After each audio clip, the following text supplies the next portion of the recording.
Good morning बच्चों। पिछले video में हम लोगों ने शब्द विचार की तालिका का अध्ययन किया था। आज हम लोग इसी पाठ के आगे बिंदुओं पर चर्चा करेंगे, उसका अध्ययन करेंगे।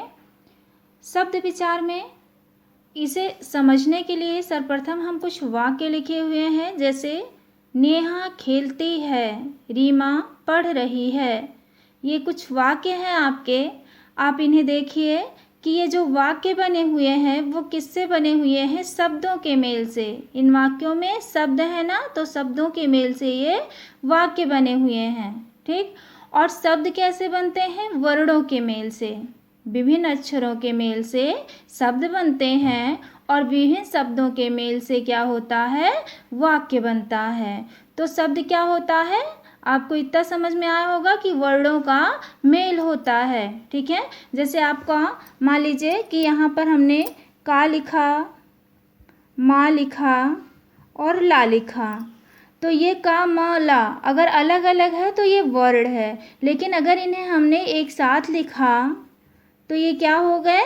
शब्द हो गए, ठीक है। शब्द की परिभाषा देखिए आप लोग।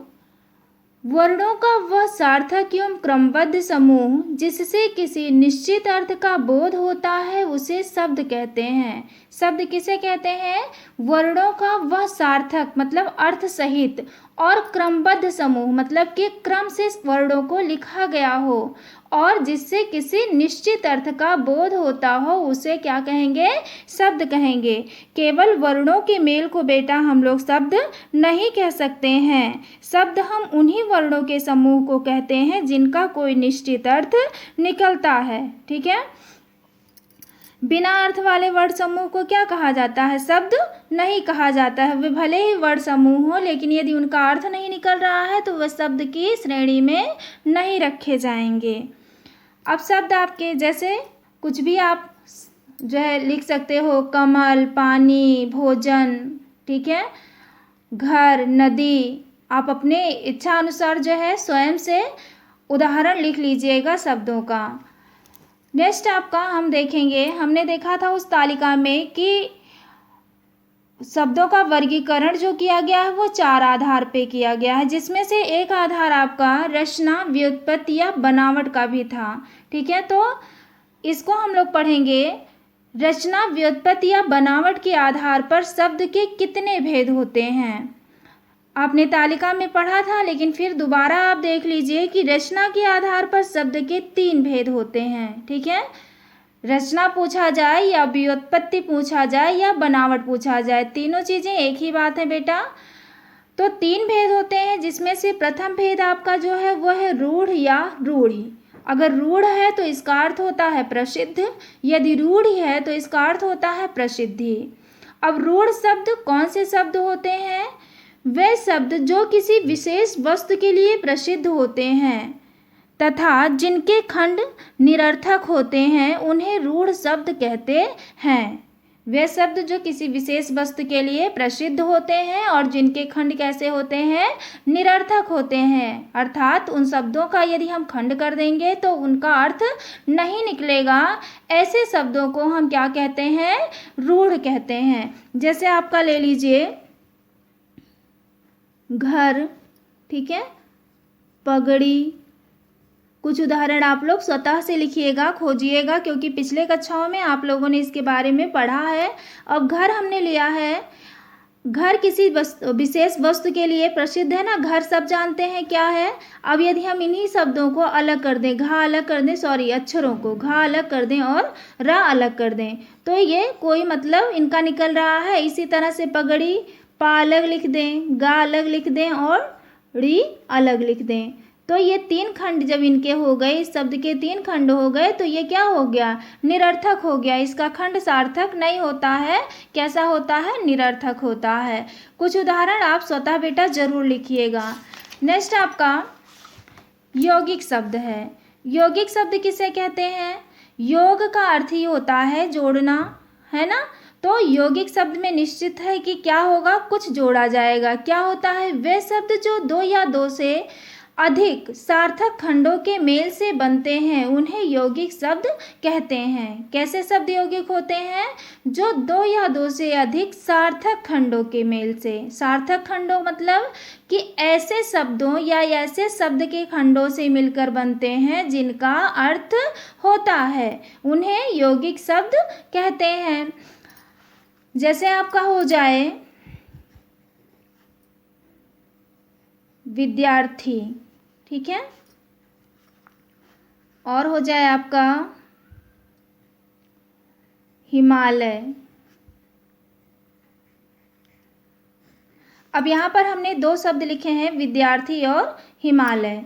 तो यहाँ पर आप चाहो तो इन शब्दों का खंड करो और खंड करने के बाद आप क्या देखेंगे कि उनके खंडों का भी अर्थ निकलेगा। जैसे हमारा हो गया विद्यार्थी में हमने बना हुआ है विद्याधन अर्थी, संधि के नियमों पर है ना ये, विद्याधन अर्थी। अब विद्या का अर्थ क्या होता है? ज्ञान, ठीक है, और अर्थी का अर्थ क्या होता है? अर्जित करने वाला, अर्जित करने वाला। यहाँ पर हमने देखा ना कि विद्यार्थी एक साथ क्या है? सार्थक है। विद्यार्थी किसे कहा जाता है? उस बच्चे को कहा जाता है या उस व्यक्ति को कहा जा सकता है जो विद्या को अर्जित करता है, ठीक है। और हम अगर इनको अलग कर देते हैं तो विद्या शब्द का अर्थ होता है ज्ञान और अर्थी शब्द का अर्थ होता है अर्जित करने वाला। अर्थात ये कैसे शब्द हैं? यौगिक शब्द हैं, क्योंकि इनके खंड कैसे हैं? सार्थक हैं। यदि इन्हें अलग अलग खंडों में विभाजित किया जाएगा तब भी अपने अर्थ को स्पष्ट करने में समर्थ होंगे। इसी तरह से हिमालय भी आपका है, तो आपको ऐसे स्पष्ट करके नहीं लिखना। उदाहरण में आप केवल शब्द लिखेंगे और आदि लगा देंगे। जैसे हमने लिखा विद्यार्थी, हिमालय, ठीक है, विद्यालय, राजकुमार, घुड़सवार। आप ऐसा जो है कुछ उदाहरण लिख लीजिएगा। और ये हमने बेटा केवल समझाने के लिए आपको बताया है, इसे आप नहीं लिखेंगे। नेक्स्ट आपका है तीसरा भेद इसका, योग रूढ़ शब्द। योग रूढ़ शब्द क्या होता है? अब आपने देखा कि पहला रूढ़ था, दूसरा यौगिक था और तीसरा कुछ ऐसा हो गया जो रूढ़ और यौगिक दोनों मिला हुआ है। योग भी है, जुड़कर भी बना हुआ है, और रूढ़ मतलब प्रसिद्ध भी है। इसकी परिभाषा है वह शब्द जो बनावट में यौगिक की भांति होते हैं, ठीक है। बनावट में कैसे होते हैं? यौगिक शब्दों की तरह ही होते हैं, किंतु अपने सामान्य अर्थ को छोड़कर विशेष अर्थ प्रकट करते हैं, उन्हें योग रूढ़ शब्द कहते हैं, ठीक है। अंतर क्या होता है? बनावट में यौगिक की भांति भले होते हैं, लेकिन यौगिक शब्द जो होता है वो अपने सीधे से अर्थ को, जैसे विद्यार्थी विद्या को अर्जित करने वाला, हिमालय बर्फ का आलय या बर्फ का घर, इसका सीधा सा अर्थ निकलता है। और योग रूढ़ शब्द जो होते हैं वे सार्थक खंडों की योग से तो बनते हैं, लेकिन किसी विशेष के लिए प्रसिद्ध होते हैं। उनका सीधा जो अर्थ, सामान्य अर्थ उनके शब्द से निकलता है बेटा, वो उनका अर्थ नहीं होता है। उदाहरण स्वरूप हम लोग देख सकते हैं, जैसे एक शब्द आप पढ़ते हो पंकज, कमल का पर्यायवाची है पंकज। अब यहाँ पर पंकज को हम ये पंक और जा दोनों ही सार्थक खंड हैं। पंक का अर्थ होता है कीचड़ और जा का अर्थ होता है जन्मा। अर्थात पंकज क्या? कीचड़ में जन्मा। जिस भी पौधे का जन्म कीचड़ में होता है उसे पंकज कह दिया जाए, अगर ये सामान्य अर्थ इसका लिया जाए तो, ठीक है। लेकिन ये अपने सामान्य अर्थ को छोड़ देता है, विशेष अर्थ को प्रकट करता है। तो पंकज शब्द जो है वो एक विशेष वस्तु के लिए, कमल जो है, कमल के लिए प्रसिद्ध है। ये ऐसा नहीं है कि कीचड़ में उगने वाले हर पौधे को हम लोग पंकज कहेंगे, हर पौधे को हम लोग पंकज नहीं कह सकते हैं। तो ये अपने सामान्य अर्थ को इसने छोड़ा ना। इसका सामान्य अर्थ क्या निकल रहा था कि कीचड़ में उत्पन्न होने वाला कोई भी, कीचड़ में जन्म लेने वाला कोई भी पौधा। लेकिन ये किसी भी पौधे के लिए नहीं है, ये केवल और केवल किसके लिए है?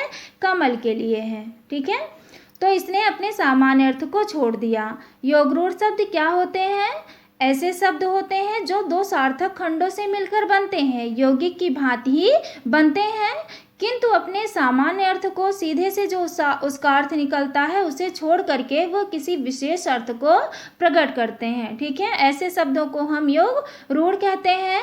इसमें भी उदाहरण आप लोगों ने, जैसे हमने पंकज लिखा, लंबोदर, आपने बहुव्रीहि समास अगर पढ़ा होगा नेक्स्ट ईयर तो जो है उसमें आपने देखा होगा कि जितने भी बहुव्रीहि समास के उदाहरण है वो सारे योग रूढ़ शब्द होते हैं। तो आप कुछ शब्दों को ऐसे लिख लीजिएगा और आदि लगा लीजिएगा बेटा, इसे स्पष्टीकरण करने की कोई आवश्यकता नहीं, ये सिर्फ आपके समझाने के लिए था।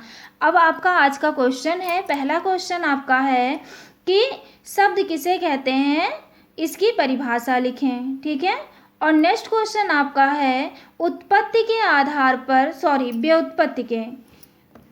व्युत्पत्ति के आधार पर शब्द के कितने भेद होते हैं। दो क्वेश्चन आपके, पहला शब्द किसे कहते हैं और सेकंड क्वेश्चन आपका व्युत्पत्ति के आधार पर शब्द के सभी भेदों की परिभाषा लिखकर उदाहरण लिखिए। सभी भेदों की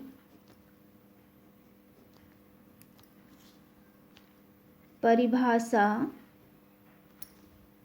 लिखकर उदाहरण भी लिखें। ये बेटा आपके दो क्वेश्चन जो है वो होमवर्क हैं, जिन्हें आप अपनी कॉपी में नोट करके हमारे पास सेंड कर दीजिएगा।